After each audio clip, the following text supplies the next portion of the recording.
Welcome back. The next story that I'm reading is, it's an article. It's not really a biographical article. It is an article that I wrote when I first thought that I wanted to take off in my van and try van life for a while. This was a couple of years ago. This particular piece was published February 19th of 2022. And the title of it was, "What do they call it when everything intersects?" One of the writers wrote an article in Taking Off, her publication about travel, and it reminded me, as if I needed reminding, that I've been cooped up here in the house for almost 2 months now. It's too cold to go van camping. Well, for me anyway. I much prefer traveling in the warm weather. My van also tends to be cold-natured. Does that mean we are a perfect fit? I like to think so. But, KL, you got my cabin fever all stirred up again. You reminded me of my first car camping trip to Wahoo Bay back in April 2021. I was still working full-time at the local library and dreaming of retiring later in the year. I had plans to hit the road. Freedom, in capital letters. It was so hard to wait, though. I knew a long weekend was coming up in April and started planning just a weekend trip. I settled on Wahoo Bay. It sounded like fun already. The trip flashed through my mind as I read KL's article. Then I got sidetracked by several of the many interesting articles on Medium.com, and the memories of that relaxing weekend receded until about 20 minutes later when I ran across this article by Tim Denning, in which he states, "Some of my early posts were diary entries that belonged in journals that live under my bed with the boogie monster." What do they call it when everything comes together at the same time? You have an idea or thoughts that you needed to share, and you get the advice from the universe pushing you to write this thing that must be written. So here I am. And no, that's not the Bermuda Triangle when everything comes together at the same time. Okay, so this is the type of writing that is just plain fun for me.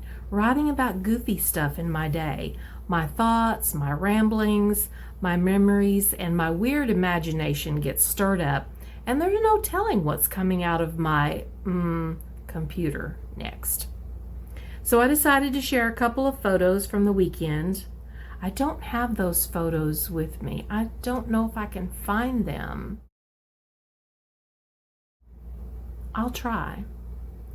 But you can see the photos if you go to that article that I wrote on Medium.com. And then I wrote an actual journal entry dated April 3, 2021 that says, "I'm sitting in my van at Wahoo Bay near Wagoner, Oklahoma. The lake is peaceful and quiet, so calming." Did I mention how quiet it is?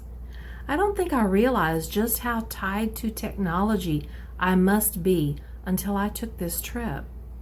Occasionally a boat will get near enough so that I hear someone's voice, but not very often. I think I'm experiencing human contact withdrawals. I may have to go through a drive-through just for the human contact. And the thing about it is that I am such an introvert. It really does take a lot for me to reach that point where I feel like I need to connect with another human being. This short trip taught me a few things about car camping. Number one, I love it even more than I thought I would. Number two, my van is so cozy. It really feels like home when I'm there. And number three, I don't know how I lived stuck inside a building for so long. So here's the thing. I'm going to take a pause before I finish up the story. I have that experience, and maybe some of you have had the same experience, that when I'm at home in my sticks and bricks actual building, I'm so busy doing everything that needs to be done around the house that I think occasionally I think about living in my car for just a little bit, and I'm like, why would I want to do that? It doesn't appeal to me at all.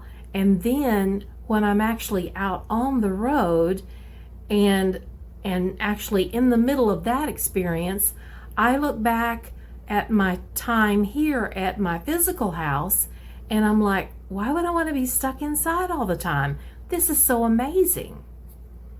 So I've always had that, that, is it a dichotomy where, both of those lifestyles appeal to me, but for completely different reasons.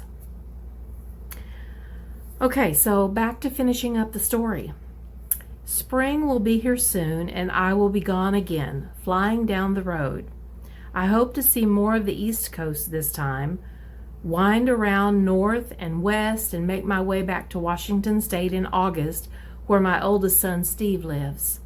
I hope to write and send in lots of photos.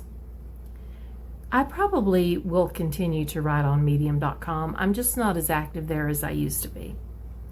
In a few years from now, this post will be one of those journals under the bed, but here on Medium at least, they'll stand a chance of being read again and again.